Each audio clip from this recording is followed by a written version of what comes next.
noches amigos, bienvenidos hoy miércoles de agosto.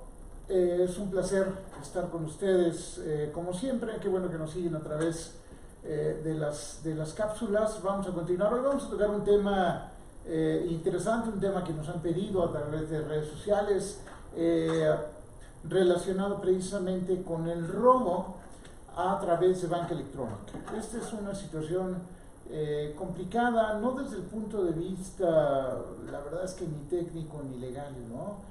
La problemática que tenemos aquí es una falta de conocimiento por parte de todos aquellos que han sido víctimas de este tipo de circunstancias, ya que la realidad es que no saben qué hacer. Aparentemente los bancos no están tomando su responsabilidad tampoco. La CONDUCEF está fallando en hacer este tipo de reclamos cuando la gente va y solicita precisamente o hace la denuncia ante ellos. Y por supuesto, muy desafortunadamente, y miren, no quiero que me malentiendan, ¿no? Ni que me malinterpreten. Yo tengo y conozco infinidad de agentes del Ministerio Público, más que nada en el ámbito federal, ¿no? Y me consta que hay muchos de ellos que les gusta su trabajo, que se esmeran, pero desafortunadamente también tenemos las noticias de aquellos que pues simple y sencillamente pues no le hacen caso a la gente no sabe de leyes, la gente no sabe cómo exigir que el Ministerio Público haga su trabajo, que los bancos entreguen la información que tiene el cuentaviente derecho a obtener. La CONDUCEF, no me lo tomen a mal, no es un ataque, al contrario, me parece que son áreas de oportunidad. Insisto, creo que hay gente que le gusta hacer su trabajo, pero también hay gente que le gusta cobrar su quincena, son cosas completamente distintas. Bueno, es lo bueno de ya no trabajar en el gobierno, que ya podemos, ya tenemos libertad de expresión, ¿no? Y entonces, un gran placer presentarles a mi amigo Virgilio Andrade. No le gusta que digamos desde hace cuánto tiempo somos amigos, pero seguramente somos amigos desde hace más de 3 décadas, nada más para que le vayan sacando cuentas.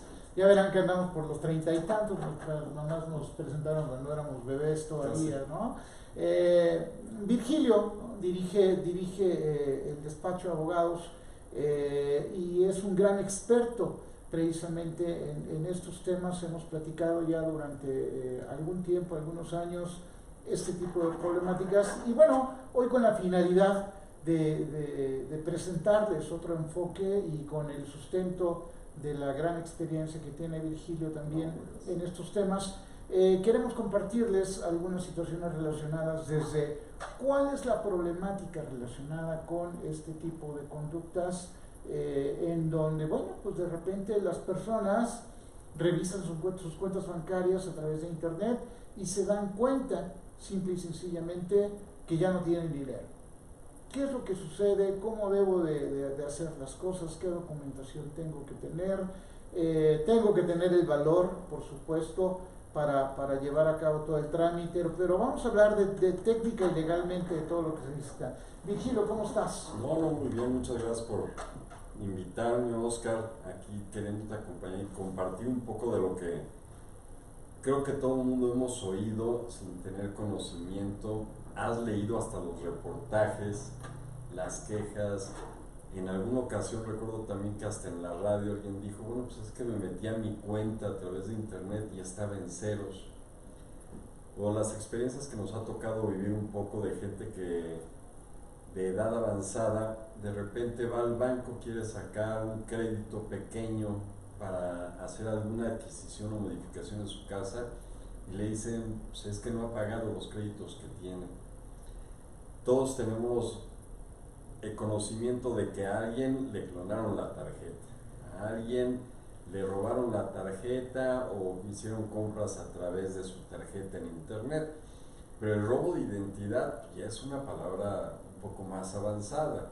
No solo es el que tengan acceso a tu plástico, ya aquí es tener acceso a tu cuenta, a tu documentación, a tu identificación oficial, quizás hasta comprobante de ingresos, de domicilio, y todo lo que conlleva esto, y que muchas veces por la desidia o por el no querer ir a perder el tiempo al hacer una denuncia, la gente no hace nada y prefiere cancelar la cuenta y ver qué hace con su dinero y que se lo den en efectivo o que no le deposite.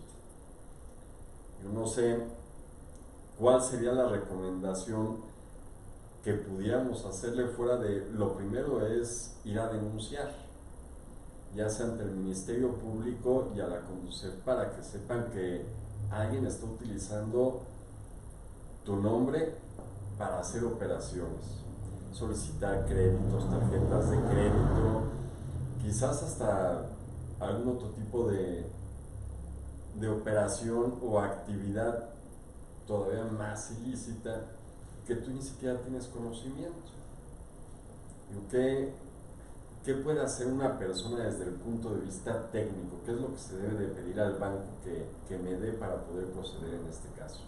Bueno, aquí son varias las circunstancias. Vamos a tratar de llevar un orden con la finalidad de que la gente se dé cuenta por qué somos tan vulnerables y por qué es tan fácil de alguna manera obtener nuestros datos, precisamente para que, como lo habíamos platicado en cápsulas anteriores, desde el punto de vista federal, venga una falsificación de documentos y desde el punto de vista, digamos, de fuero común, venga el tipo penal conocido como usurpación de identidad. Recuerden ustedes que, como lo habíamos platicado en otras cápsulas, desde el punto de vista federal no existe el tipo de usurpación de personalidad, pero existe el tipo de falsificación de documentos. Desde el punto de vista de fuero común, en cada uno de los códigos penales de los estados, recuerden ustedes que estamos en un país con 32 estados libres y soberanos, ¿no?, conformados en una república, en donde cada estado tiene su código penal ad hoc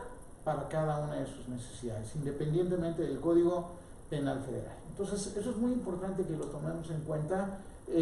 Ahora bien, ¿cómo obtiene nuestra información? Bueno, desafortunadamente tenemos que entender que desde hace mucho tiempo hemos estado publicando todos nosotros y nuestros amigos de nosotros, porque aquí es algo simpático, ¿no? Sí. Nosotros somos muy aburridos en Facebook, pero no importa, porque toda la demás gente publica toda la información nuestra en Facebook. Y entonces, en eso están currículums, y en los currículums están los correos electrónicos, y en los currículums están las direcciones, y en los currículums están los números telefónicos. Y cuando tú tienes acceso a esa información y empiezas a ligar información utilizando algunas herramientas de internet de libre uso, pues vas a poder encontrar una gran cantidad de información de tu objetivo. Aquí la recomendación es que empecemos a tener cuidado. Quizás la recomendación, como ya habíamos hablado en cápsulas anteriores, viene tarde, toda vez que estamos en el 2019 y nosotros empezamos a publicar santo y seña de nuestra vida a partir de la creación de las redes sociales desde los años 2003, 2004, y esto se populariza o se generaliza a través del año 2016, ya con la llegada de los teléfonos, como hoy los conocemos, teléfonos inteligentes. Entonces, desde el punto de vista, yo llego, veo mi cuenta bancaria y no tiene dinero, ¿qué es lo que tengo que hacer? De acuerdo al artículo 316, con todos sus vices, de la Circular Única de Bancos. La Circular Única de Bancos es el documento que regula, ¿no?, que autorregula precisamente a las entidades financieras en relación a muchas materias, entre ellas la parte de la seguridad y, por supuesto, el uso de los sistemas electrónicos o de la banca electrónica. Si les interesa el tema, en ese documento, en ese artículo, de manera precisa, van a encontrar la información que les vamos a compartir, en donde señala, palabras más, palabras menos, que el usuario tiene el derecho, al ser titular de una cuenta a través de banca electrónica, de si es víctima de alguna de estas circunstancias donde de repente su dinero desaparece, él tiene el derecho de solicitar la información relacionada con las direcciones IPs, las fechas, las horas, el tipo de movimiento e inclusive los datos relacionados con el tipo de dispositivo que se conectó y el tipo de transacción que se realizó. Eso ustedes tienen como titulares, insisto, como titulares el derecho de solicitar al banco una vez que se dan cuenta o que el incidente sucedió, hasta 6 meses más 10 días. Me parece que es absurdo pensar que no me voy a dar cuenta que me falta mi dinero No sé, ¿no? Quizás haya personas que no necesitan tanto el dinero, pero bueno, no es mi caso, entonces yo normalmente, por lo menos cada tercer día estoy checando mis cuentas, si no es que diario lo estamos haciendo. Entonces, aquí hay una situación interesante, porque el banco al momento de que recibe una queja relacionada con este tema, tiene la obligación de almacenar por 5 años esa información que yo acabo de mencionar. Claro, de almacenarla. Entonces, aquí hay dos vertientes distintas. Una situación es el tiempo que yo tengo para solicitar esta información técnica, digamos, al banco, que es de 6 meses más 10 días. Y otra cosa es que si yo ya lo reporté, el banco cuánto tiempo tiene la obligación de almacenarlo con la finalidad de que se pueda hacer una investigación. Ahora, yo sé que en este momento la duda, bueno, pero direcciones IPs, ¿no? Porque, claro, en el caso de Virgilio, él y yo hemos tenido innumerables charlas relacionadas con el tema y por supuesto sabe de lo que estamos hablando. Pero cuando hablamos con un abogado... no tiene idea de a qué se refiere. Del mundo real, ¿no? Esto qué es una dirección IP o para qué me sirve, ¿no? Entonces, al final del día, esta es una información técnica que yo le tengo que presentar al Ministerio Público con la finalidad de que inicie una investigación. Ahorita explico de qué se trata la investigación. ¿Cuál es la problemática a la que se están enfrentando hoy las víctimas? Algo que están haciendo muy mal las instituciones bancarias y que está solapando la Conducef y que eso no dice la regulación. Esto es, en este caso, la Circular Única de Bancos. La Circular Única de Bancos señala de manera muy clara que el usuario tiene el derecho de solicitar esta información. Bueno, en el caso de nuestros clientes, ¿no? Hablamos de nuestros clientes que se relacionan con este tipo de temas, nos ha tocado que evidentemente la primera recomendación para poder hacer el análisis desde el punto de vista técnico, ahorita les voy a decir por qué, vamos paso a paso para que la información vaya fluyendo de a poco, se niegan los bancos a entregársela a los usuarios. Y los gerentes de los bancos, de forma hasta grosera, les señalan a los cuentavientes, no, pues eso me lo tiene que pedir la autoridad. Perdónenme, señores banqueros, están completamente equivocados. Si yo fuera ustedes, dentro de mis protocolos relacionados con una queja de este tipo sería inmediatamente brindarle al usuario esta bitácora. Y el que nada debe, nada teme. De otra manera, mis queridos amigos bancarios, ustedes están siendo parte del problema. ¿Por qué estamos siendo parte del problema y por qué nadie me lo explica? Bueno, ¿por qué nadie se los ha explicado con anterioridad? No lo sé, yo doy este tipo de pláticas de forma constante. Bueno, y tú ves a los clientes y hemos sabido de distintos casos, sin importar la edad, de que ves que tu cuenta está vacía y pides al banco, bueno, deme todo lo relacionado con mi cuenta. Te dan tu contrato y hasta ahí llegó, y tu estado de cuenta. Y ya no saben qué darte más y tú no sabes qué pedir. Y dices, oiga, pues es que tengo que llevar la información. ¿A qué? Te comentaba que a un cliente del despacho le dijeron, bueno, lleve su identificación y si puede lleve 2 identificaciones para que vean que es usted. Lleve su comprobante de domicilio. Y vaya y levante la queja en la Conducef y la denuncia en la Procuraduría y quién sabe qué. Y el señor se quedó en las mismas. O sea, pues voy a hacerlo y ¿qué les voy a decir? Me vaciaron la cuenta, sacaron créditos a mi nombre. El banco, en lugar de ayudarnos como cuentavientes, es el momento donde nos cierran la puerta. Pero eso sí, no llegues a abrir una cuenta porque te sacan todo el menú de todo lo que te pueden ofrecer. Así es. Para que metas su dinero. Así es. Una de las grandes problemáticas son los tiempos. Cuando tú haces una queja relacionada con el tema a los bancos tienen hasta 45 días para contestarte. Ahorita voy a especificar la importancia de los tiempos. Hasta 45 días para contestarte. Si el banco te niega la información que yo te estoy diciendo que tienes derecho a solicitarle de acuerdo a su autorregulación, que es esa bitácora, la repito, con direcciones IPs, fechas y horas, de manera resumida, si el banco te niega esta información y no te la da, porque se la va a entregar a Conducef, porque aparte así contestan, ¿no?, a la autoridad solicitante, Conducef se tarda otros 45 días en solucionar el problema. O bueno, en solucionar el problema no, en decirte, ¿el banco tomó por buena tu queja o no la tomó por buena? ¿No? Y entonces, cuando estamos hablando de 45 días, y 45 días son 45 días hábiles, y ya pasaron más de 4 meses. ¿Esto por qué es importante? Bueno, ahí les va. También les he comentado en las cápsulas pasadas, desafortunadamente, ¿no?, que cuando hablamos de investigaciones ciber, ¿cuáles son las investigaciones ciber? Aquellas que se investigan de forma digital a través precisamente de una dirección IP. ¿Qué es la dirección IP?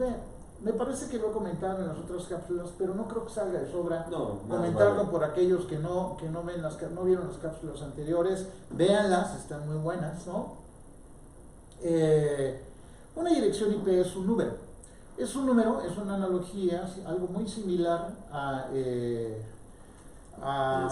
al número telefónico, ¿no? Es algo muy similar al número telefónico. Yo no puedo hacer una llamada telefónica si no tengo un número telefónico asignado a mi aparato telefónico, valga la redundancia. Yo no puedo conectarme a internet si no tengo asignada una dirección IP, que es un número. Así, dejémoslo en ese sentido. Aquí tratamos de hablar un idioma muy sencillito. Entonces, ¿quién me asigna esa dirección IP y por cuánto tiempo se me asigna esa dirección IP? Esa dirección IP no es mía. Yo me tengo que conectar a un proveedor de servicios, en este caso un proveedor de servicios de internet.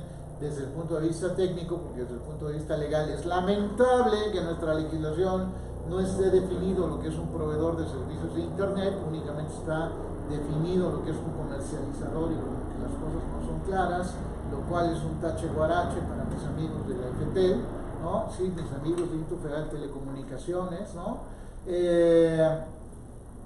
En donde yo a través de un proveedor de servicios obtengo este número que me va a permitir navegar en internet, conectarme en mis cuentas bancarias, conectarme a la página web que yo quiera, etcétera. Desafortunadamente en nuestra legislación, y es otro tache guarache para el Instituto Federal de Telecomunicaciones, no hay un artículo en la Ley Federal de Telecomunicaciones y Radiodifusión que regule el tiempo mínimo necesario que los proveedores de servicios de internet tienen que almacenar esta información de direcciones IPs para que el Ministerio Público o la autoridad correspondiente, que puede ser un juez, pueda solicitar esta información en el pasado. No lo hay. Lo tenemos en telefonía, ya se los platiqué, acuérdense, artículo 190, los proveedores, hablando de telefonía, tienen obligación de almacenar la información que nos permita rastrear una comunicación, no la información de la comunicación. La información de la comunicación es privada. La que me permita rastrear la información por 12 meses en vivo, esto es para geolocalizar un dispositivo en vivo, y esos primeros 12 meses, otros 12 meses de almacenamiento. Cuando hablamos de internet, o sea, de este número, de esta dirección IP, no hay nada. Entonces, perdón que te interrumpa, ¿y eso por qué es importante para el Ministerio Público? ¿De qué le sirve la famosa dirección IP en caso que la pudiese obtener? Te voy a platicar. Lo que pasa es que una vez que obtenemos estas bitácoras por parte del banco, que hoy desafortunadamente las estamos obteniendo 4 o 5 meses después del incidente, por la burocracia de los bancos y por la burocracia y falta de sensibilización, en este caso de la Conducef, ¿no? del personal de la Conducef, ¿qué sucede? Desde el 2006, el único proveedor de servicios que coopera con la autoridad, ya lo habíamos comentado en otras cápsulas, es Telmex. Esto nos ha permitido, yo trabajé durante casi 6 años en los servicios periciales de la PGR, resolver casos, salvar vidas, encontrar secuestrados y por supuesto recuperar el dinero de las personas y por supuesto también meter a la cárcel a delincuentes. Pero es un acuerdo de cooperación entre Telmex y la autoridad que yo en su momento, en el 2006, participo en su rehabilitación porque es un acuerdo que ya existía pero que no se utilizaba. Y desde el 2006 el único que nos ayuda en este tema es Telmex. ¿Y esto qué significa? Esto lo que significa es que si yo tengo esta dirección IP y yo le pregunto al proveedor, porque así se ve el numerito en la bitácora, si yo tengo la dirección IP y gracias a Dios después de rezar y prender veladoras es de Telmex, ¿no? Entonces sabemos que Telmex almacena la información para poder rastrear la información hasta 6 meses. Y eso nos va a permitir preguntarle a Telmex, oye, bueno, a nosotros no, únicamente al Ministerio Público y en muchos casos a través del juez, ¿no? A petición del Ministerio Público. Oye, ¿a quién le prestaste esta dirección y cuál es el domicilio? Y entonces esto va a permitir, es una línea de investigación. Cuando tenemos una situación relacionada con robos a través de cuentas electrónicas, tenemos básicamente dos líneas de investigación.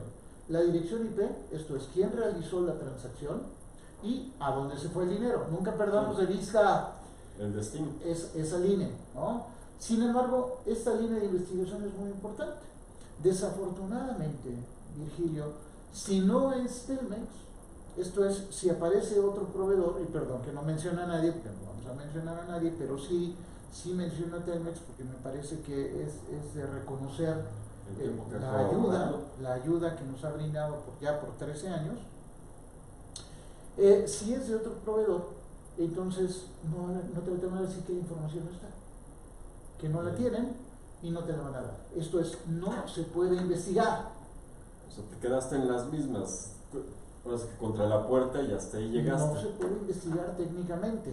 Eso es una de las grandes carencias que hay en nuestro país, inclusive independientemente para la investigación de todo lo que se llame ciber, inclusive para podernos adherir a Budapest. Estamos hablando de agregar un solo artículo a la Ley Federal de Telecomunicaciones. O sea, no vamos a necesitar una ley para investigar los ciberdelitos, no una policía especializada en esto. Realmente no necesitas códigos penales nuevos, lo que necesitas es poner los cimientos para la investigación. Como lo que te mencionaba, hablando de telefonía, tenemos los cimientos, ¿no? Para que el Ministerio Público pueda solicitar información a los proveedores, para que todos los auxiliares, tanto peritos como policías, como quieras llamarle, policías cibernéticos, ministeriales, como tú quieras, todos hagan su trabajo. Pero mientras no tengamos los cimientos, en este caso, de que tengamos un tiempo mínimo para que los proveedores almacenen la información, no se va a poder investigar. Entonces aquí la pregunta es, ¿por qué los bancos se autorregulan y ayudan? Porque a mí me parece que esa es una ayuda, también es de mencionar, así como los critico de repente por no quererle dar esta información directamente al usuario, también, si me permites un reconocimiento a ellos, quienes se autorregulan para guardar esta información que te permite hacer una investigación. Sí, está bien. Claro, la ventaja que me decían nuestros amigos de infraestructura de la sesión de internet es que ¿para qué quería yo la ayuda de los demás si Telmex tenía entre el 70 y el 80% del mercado? ¿Eso qué significa? Que de cada 10 direcciones IP tenemos la posibilidad de investigar 8, o sea, un 80% de ser eficaces en esta investigación desde el punto de vista técnico. Bueno, y pues ahora que hay redes abiertas, la famosa de Google que puso en estaciones de camiones, en algunos lugares públicos, centros comerciales, todo, que no necesitas ni palabra clave para integrarte ahí. Si a través de una de esas se roba tu información o tienen acceso a tu información bancaria y logran duplicar tu identidad, ¿qué puede hacerse? Estás tocando temas muy delicados, muy complejos, que yo creo que esta cápsula va a durar unas 3 o 4 o 5 horas, ¿no? Bueno, para no poder charlar en relación al tema, porque si hay algo que es vulnerable en la vida son las redes Wi-Fi. Es muy fácil vulnerar, de hecho es el video que más se consulta en internet, cómo utilizar una herramienta. No la voy a mencionar, yo no voy a ayudar a hacer este tipo de situaciones. No la voy a mencionar con la finalidad de poder vulnerar estas redes que no tienen ningún tipo de seguridad, a las cuales muchos usuarios, la mayoría de los usuarios se conectan y bueno, lo único que tienes que tener es una tarjeta de red en modo promiscuo para que pueda captar toda la información alrededor, ¿no? de todos y únicamente esperarte a que se le acabe la pila para obtener la información de todos. Es así de fácil obtener la información y robarte la información. ¿Cuánto tiempo te lleva? Nada más la espera, ¿no? De las 4 horas. ¿Cuánto tiempo te lleva aprender este tipo de técnicas? Por eso insisto, no estamos hablando de hackers, estamos hablando de delincuentes vagos, ¿no? Delincuentes, lo subrayo. Bueno, si no eres un técnico, si no eres un ingeniero, quizás el aprendizaje te lleve una semana. Si eres un técnico, alguien que sabe, te va a llevar uno o dos mañanas, no más, no más. Bueno. Entonces, esa es una de las grandes problemáticas que hoy tenemos. Yo empujo precisamente en relación a estos temas para que, sin que se me ofendan los usuarios de Internet, porque hay mucha gente que se enoja conmigo porque yo insisto en que todos deberíamos tener el acceso a estas redes libres, pero a través de un usuario y contraseña. Sí. No con la finalidad de que nos sintamos husmeados, no, con la finalidad de protegernos. Esto es, si vamos a utilizar la red y alguien hace un mal uso, bueno, que la autoridad pueda identificar quién hizo un mal uso de mis datos de la red, etcétera. Pero bueno, eso es un tema que ya platicaremos después. con calma en otro Aquí, o sea, ya tienes, suponiendo que sea Telmex el proveedor del servicio de Internet al que te conectaste tú como usuario y al que se conectó la institución bancaria para dar el servicio a un tercero con tus datos. ¿Eso a mí de qué me sirve para ir a denunciar? Ok, aquí no es necesariamente el usuario y el banco, lo importante es que el delincuente, quien te haya robado el dinero, entonces, para que te roben tu dinero primero tienen que dar de alta unas cuentas, unos beneficiarios para poder hacer la transferencia. Entonces, alguien se va a conectar a través de estos números IPs y entonces va a dar de alta determinadas cuentas y después de un tiempo, que por lo menos estamos hablando de un par de horas, ¿no? Aunque digamos que la circular única señala 30 minutos, en general los bancos se toman ya más precauciones. El tiempo mínimo es de 30 minutos una vez que tú das de alta una cuenta para poder hacer una transferencia. Más o menos los bancos en promedio utilizan un par de horas, algunos más, un poco menos, pero ese es el tiempo. Entonces ahí vamos a ver en esa bitácora estas direcciones, estas bitácoras nos las van a entregar. Por supuesto se tiene que hacer un análisis para desacreditar, porque la primera situación que el banco te va a decir es que tú fuiste. Sí. ¿Por qué? Porque tienes un token, ¿por qué? Porque tienes usuarios, porque tienes contraseñas y es tu responsabilidad. Pero tú y yo conocemos clientes que no tienen token, que no tienen contrato de uso de banca electrónica.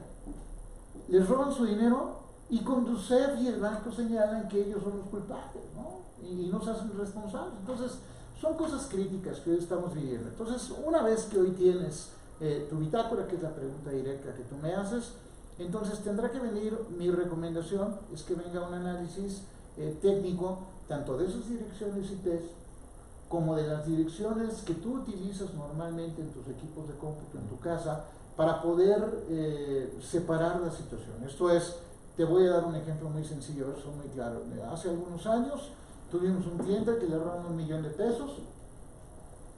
El cliente es un comerciante, de repente ven no puede ya accesar a su cuenta, verifica, no puede hacer un cheque y no tiene dinero. $1,000,000 le robaron.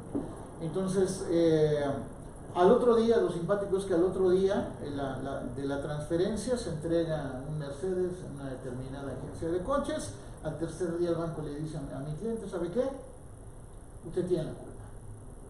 ¿Y qué hace? Y el $1,000,000, bueno, es un chorro de dinero. ¿Sí? Es un chorro de dinero y evidentemente para la gente que es comerciante, pues quiere el dinero para estarlo moviendo. Entonces, al momento de que hacemos la solicitud, bueno, desafortunadamente, esta es lo platico no en el sentido de crítica, sino lo platico para que nuestros amigos que nos hacen el favor de vernos y escucharnos sepan qué hacer. En este caso, cuando dan conmigo, ya había pasado más de un año el incidente, los abogados que habían contratado en su momento no sabían esta información que les estamos dando y no habían solicitado nada al banco. Afortunadamente, como el incidente se reportó al banco, yo tuve la oportunidad de solicitarle la información al banco. Ya te dije que si tú lo reportas, el banco lo tiene que guardar por 5 años. Sí. Entonces yo directamente hago la solicitud, que viene una demanda, ¿no?, al banco, en donde hago la solicitud para que me dejen ver el historial de las conexiones. Y entonces ves, al momento que esto se tiene que hacer un análisis, ¿no? Pero bueno, haces un análisis de las direcciones IPs y todas las direcciones IPs que utilizaba mi cliente desde la apertura de la cuenta venían de un proveedor, de un solo proveedor, aquí en la Ciudad de México. Las conexiones que dan de alta a los beneficiarios y las conexiones que le sacan el $1,000,000, ¿no?, vienen de Jalisco y de Veracruz. Entonces, eso lo ves haciendo el análisis. Entonces, cuando tú haces el análisis, esto lo entregas preferentemente en un dictamen pericial, ¿no?, preferentemente, que estos serán datos de prueba, al Ministerio Público, o en su caso como una prueba a una demanda mercantil o civil, dependiendo del caso, precisamente para que se pueda solicitar ya la información de quiénes fueron las personas que utilizaron esa dirección IP en ese momento, en esa fecha y en esa hora. Ojo, es muy importante, la fecha y la hora son importantísimos. ¿Por qué? Porque desde hace mucho tiempo ya no existen direcciones IP para que nos la puedan prestar de manera individualizada, bajo el concepto que hoy manejamos de IP de versión 4. ¿Eso qué sucede? Que tú te conectas a las 7 de la mañana, te desconectas y te dan la dirección 1. No es así, pero bueno, imaginémoslo así. Te prestan la dirección 1. A las 9 de la mañana te desconectas, ¿no?, y a las 9:30 me conecto yo y también me prestan la dirección 1. Entonces, es muy importante, las fechas y las horas para determinar a quién se la prestaron. Esa información, el único que lo sabe es el proveedor de servicios, que en este caso el único que vive es Telmex. El antecedente mundial que se aplica a nivel mundial para hacer ese tipo de investigaciones a través de telefonía y de direcciones IP es el Convenio de Budapest, mejor conocido como Convenio de Cibercrimen, que se establece en el 2001, que es un modelo legislativo que propone la Comunidad Europea, que a la fecha hay más de 60 países adheridos en él, en donde todos los proveedores de servicios por lo menos almacenan la información 3 meses. No es suficiente, pero es algo. Bueno, de nada ahorita que lo tienen algunos de los proveedores de servicios en nuestro país a 3 meses ya es un gran avance. ¿Y qué sería conveniente? ¿Dejarlo a 3 meses o que si se llega a modificar la ley se ampliara el término por la burocracia que hay en la impartición de justicia y en ir a poner una denuncia o algo? ¿A cuánto tiempo sería lo conveniente? Mira, a título personal, y es una opinión mía de mí, ¿no? Y no va a suceder, porque ahorita voy a decir por qué no va a suceder, por lo menos 6 meses, ¿no? Es un tiempo, digamos, razonable, ¿no?, entre que los proveedores tienen que invertir en cierta infraestructura para almacenar esa información, y el tiempo que tú señalas precisamente para realizar la denuncia. Hoy no tenemos nada, Telmex solamente nos ayuda con esos 6 meses, los demás proveedores no ayudan.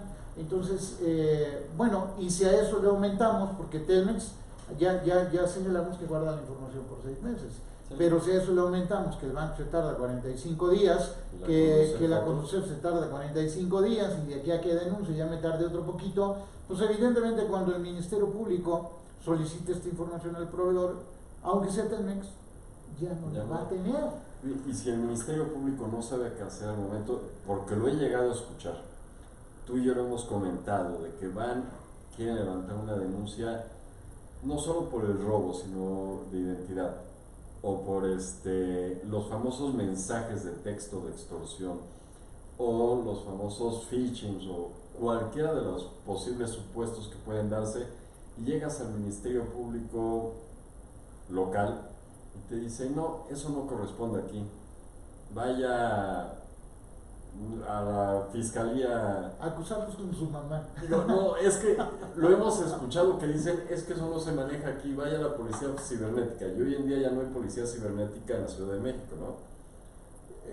No, sí la hay, pero no tiene la policía cibernética es un auxiliar del Ministerio Público. Acuérdate que de acuerdo al artículo 21 constitucional, las policías están bajo el mando del Ministerio Público de Investigación. Entonces la policía puede recibir denuncias, pero la policía tiene la obligación de inmediatamente dar parte al Ministerio Público, que es lo que hoy no se está haciendo. Entonces toda esta investigación que inicia de buena fe, en buena lid, digamos así, los muchachos de la policía cibernética, que a muchos de ellos los conozco y a algunos otros de ellos les he dado clase o les doy clase, la hacen de la mejor manera. Pero si no está autorizado por el Ministerio Público, estamos violando el debido proceso y todo eso va a ser ilegal. Entonces, aquí, bueno, son una serie de factores. Como vemos, primero, la sensibilidad de los bancos para darle inmediatamente la información al usuario, porque así lo señala su regulación, para que el usuario pueda hacer lo necesario con el Ministerio Público. Ahora, hay que identificar las conductas penales. Si yo voy al Ministerio Público y es que a través de banca electrónica me robaron, pues quién sabe qué es banca electrónica y quién sabe cómo te robaron. ¿Cómo tengo que hacer la denuncia? ¿Cuál es el consejo?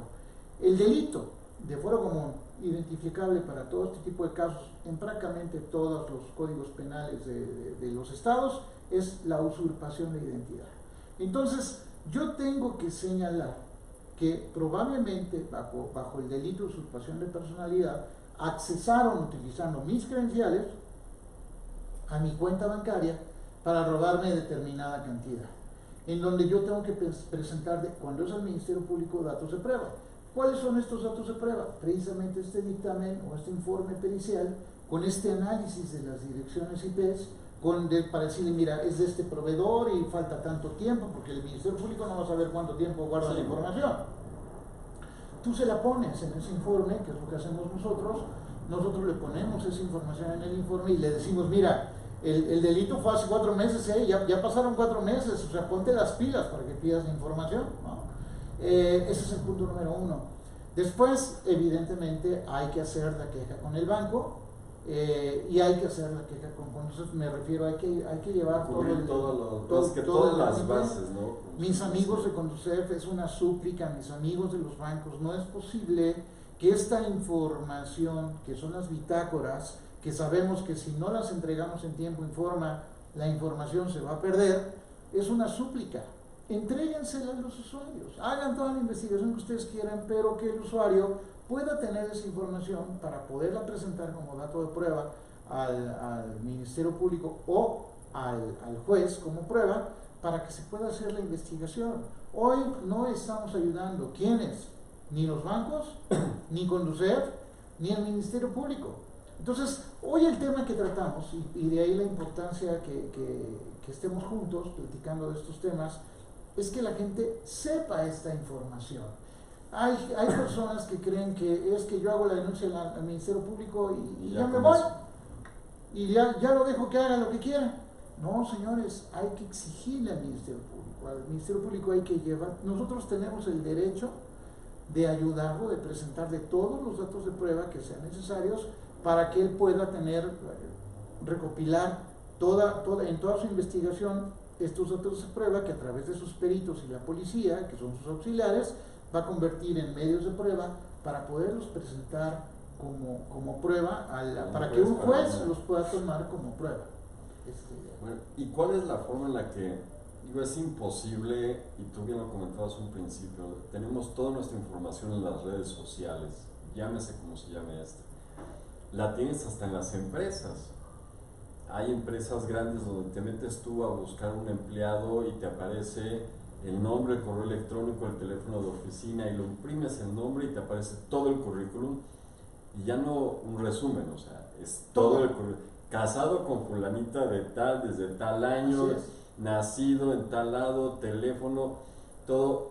Yo antes daba la recomendación, decías que los currículums deben de ser y deben de hablar de tu vida profesional, no de tu vida particular. Así es. Pues poner el correo electrónico, ¿cuántas gentes no oyes de repente de, oye, es que me hackearon mi cuenta de tal lado y lo único que tenía era mi correo electrónico, y a donde mandan la palabra clave o la liga para resetearlo es el correo electrónico y tampoco tengo acceso a él? O sea, todo lo hemos puesto en las famosas redes sociales y en internet, y se puede encontrar tan fácil, y aparte con herramientas legales. No tienes que ser un hacker para llegar a esto. No, porque es información pública. Entonces, ¿qué podemos hacer uno como usuario? Bueno, en este caso es muy complejo, es una situación muy compleja. No se dejen engañar. Hay empresas que te dicen, yo me encargo de que se borre la información. Eso no es cierto, no se dejen engañar. Cuando estamos hablando de nuestro país, normalmente, y es un defecto, porque generacionalmente tú y yo pertenecemos generacionalmente una época de currículums impresos en donde Sí. ponías toda tu información personal y laboral, ¿no?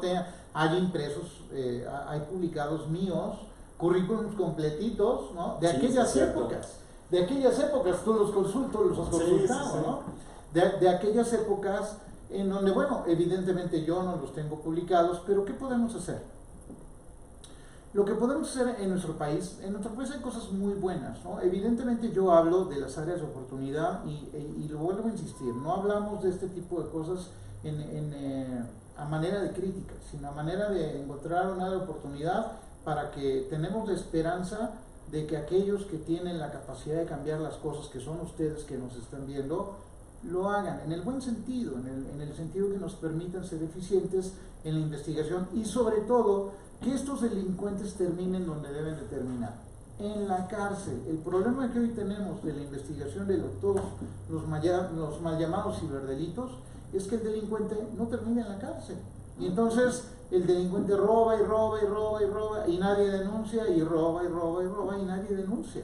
En el momento que los empezamos a meter a la cárcel, en ese momento lo van a pensar dos veces. Entonces, es importante en este caso que tomemos en cuenta que en nuestro país tenemos un par de legislaciones que son importantísimas. La Ley Federal de Protección de Datos Personales en posesión de particulares y la Ley General de Protección de Datos Personales en posesión de sujetos obligados. ¿Por qué son importantes? Porque normalmente este tipo de información nosotros la compartimos a empresas mexicanas. Sí. Entonces, por derecho, a través de algo que se llama derechos ARCO constitucionales, y por supuesto con fundamento en esta par de legislaciones que les acabo de mencionar, una aplica para la iniciativa privada y la otra aplica para el gobierno, nosotros tenemos el derecho y las empresas tienen la obligación de facilitarnos los medios para que nosotros podamos cancelarles el uso de nuestros datos. Entonces, en el caso de nuestro país, si tú identificas que una empresa está publicando tus datos personales sin tu autorización, entonces, o a lo mejor con tu autorización, porque a lo mejor firmamos por alguna tarjeta y nunca lo checamos, o con tu autorización, tú tienes el derecho de decirle a esa empresa, no tienes permiso de usar mis datos e incluso te solicito que los borres. Esos son los derechos, ese es el poder que tenemos cuando conocemos la legislación de nuestro país, cosa que casi en ninguno se hace. Entonces, por ejemplo, en tu época y en la mía, no porque seamos viejos, él y yo, no, claro, contemporáneos. Ayer cambiaron las reglas, ¿no? Eso es importante. Pero en nuestra época, cuando querías obtener una tarjeta de crédito, en las letras chiquitas decía, bueno, sí, pero tu información me la das, ¿no? Para que yo la pueda compartir con otros vendedores. Hoy no. Hoy me comentan mis alumnos, yo hace mucho tiempo que no solicito una tarjeta de crédito, me comentan mis alumnos que hoy hay un cuadrito que tú pones una palomita para precisamente autorizar o no el uso o mal uso de estos datos. Entonces, ¿todo esto de dónde viene? Precisamente viene de esta legislación, la cual es importante que ustedes sepan que se publicó desde el 2010. ¿Y por qué yo no sabía? Ah, bueno, eso sale fuera de nuestro alcance. Pero esos son los medios que tenemos para hacer valer nuestros derechos. ¿Y qué tan complicado crees, Oscar, que pudiese llegar a ser, no el denunciar, porque denunciar con los tiempos, la poca ayuda de las autoridades o de las instituciones puede tomarnos 6 meses? Pero ¿cuánto debería de ser a lo que podríamos llegar a aspirar si se modifica la ley, si las instituciones se dan cuenta de que eso que me pasó a mí como cuentaviente le puede pasar a él también como cuentaviente de esa misma institución, o que le puede pasar a una persona de la tercera edad y que de repente descubre que tiene créditos bancarios hasta por coches y el pobre ni siquiera maneja y anda en camión porque no tiene dinero para pagar un coche? ¿Cuánto tiempo sería el adecuado para tener la información, poder denunciar, poder quejarnos y poder presentar algún tipo de avance? El punto de inicio es esta bitácora. Cuando estamos hablando del robo de mis datos a través de banca electrónica, por supuesto que eso tiene algo, una jiribilla escondida, que es la falsificación de una credencial para poder hacer para poder levantar una cuenta y ahí que se vaya el dinero. Sí. En fin, eso no lo hemos explicado, que digamos que es la parte análoga de la investigación, en donde seguramente los datos también son falsos. Y entonces aquí a nivel federal tenemos lo que se llama falsificación de documentos, y a través de la ley de instituciones de crédito, tenemos precisamente también la definición de la conducta delictiva relacionada con la falsificación de tarjetas de crédito en específico, cuyo delito es se castiga, se sanciona hasta con 9 años de prisión. Eso es importante. Pero digamos que es la otra vertiente. El primer paso es esta bitácora. Esta bitácora al banco no le cuesta nada, lo único que le cuesta es la voluntad de querérsela dar a sus clientes, ¿no? Porque finalmente es información de la cuenta del titular, no es información del banco, es información de la cuenta del titular, y es lo que le va a permitir iniciar la investigación independientemente de los demás tiempos, que lo demás corra. Yo voy a tener esa información, se la voy a presentar al Ministerio Público para que haga la solicitud al proveedor de servicios correspondiente. ¿Cuánto tiempo se tarda el proveedor de servicios correspondiente en contestar?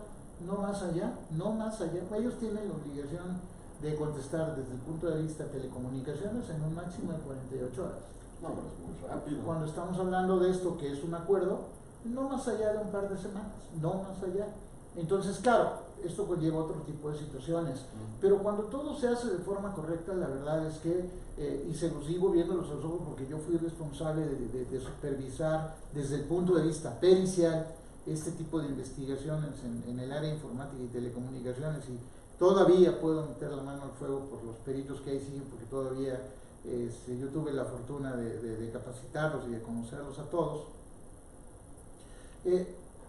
Se puede hacer de manera muy eficaz. El punto es que si nadie sabe qué hacer, si la gente no sabe qué solicitar, si el banco no te da la información porque no le da la gana, ¿no? Porque esa es la situación, no les da la gana, porque está regulado en su circular única de bancos. Si la Conducef únicamente va a hacer el trabajo de mensajero en lugar de presionar y de que el banco cumpla con sus compromisos, entonces, y si el Ministerio Público sigue con la posición de si a mí no me preguntan lo correcto, yo no avanzo nada. Y nosotros no nos preocupamos por acercarnos a este tipo de información, vemos la problemática de hacer una investigación. Ahora, yo les digo, viéndolos a los ojos, cuando todo se hace de forma correcta, no hay forma que los delincuentes se vean con la suya. Hay algunos cambios, ya hablamos en cuanto a la legislación. El Federal de Telecomunicaciones tiene que poner las pilas, ya platicaremos de manera muy concienzuda en relación al tema, pero esa es la idea general. No, pues muchas gracias, Oscar. Digo, antes de terminar, ahorita me nació una duda. Cuando firmas un documento de contrato de cuenta, yo tengo varios años de no hacer uno, pero hace poco hice uno para las cuentas de mis hijos. Firmas un montón de documentos que la verdad es que nunca lees. Así es.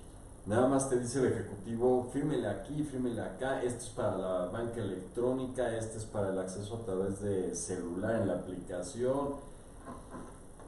¿En todos estos hay alguno que mencione esta bitácora?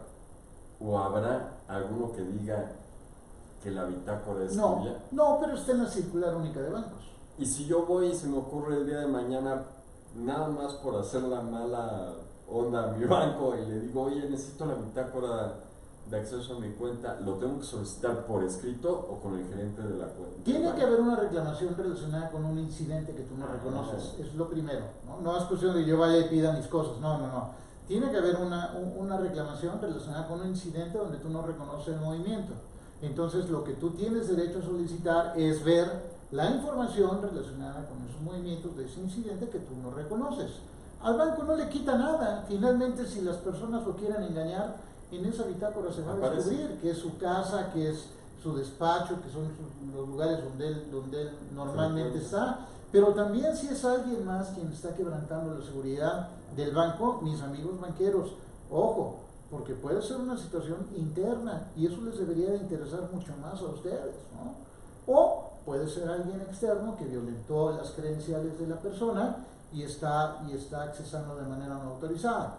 Pero al final del día, lo que tú mencionas es importante. Tiene que haber una situación de un incidente.